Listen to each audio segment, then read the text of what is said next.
Okran, si je peux dire quelque chose, Azul Fellaouen, je trouve que c'est quand même très intéressant que Jacques nous explique tout ça ce soir. Et ce qu'il faut bien comprendre, c'est que l'enjeu, c'est la liberté, c'est la démocratie.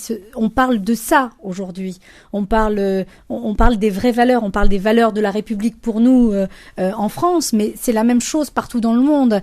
Et vous savez, les Kabyles et les Berbères de façon plus générale, mais les Kabyles en particulier, ont trop longtemps nié leur propre identité, tout comme les Juifs pendant très longtemps se sont totalement assimilés dans les pays dans lesquels ils étaient, jusqu'à devenir parfois leurs propres bourreaux.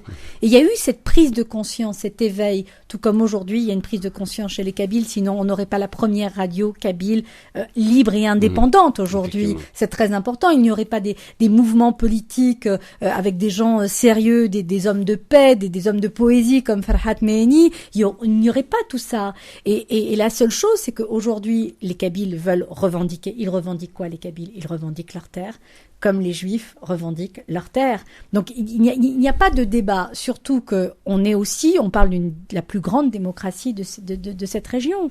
Les Arabes israéliens ont les mêmes droits que les Juifs israéliens. C'est très important à le savoir. Et les Arabes israéliens qui vivent aujourd'hui du côté, j'allais dire, civilisé, industrialisé d'Israël, eh bien, ceux-là même, ils veulent certainement pas retourner à Gaza ou ailleurs.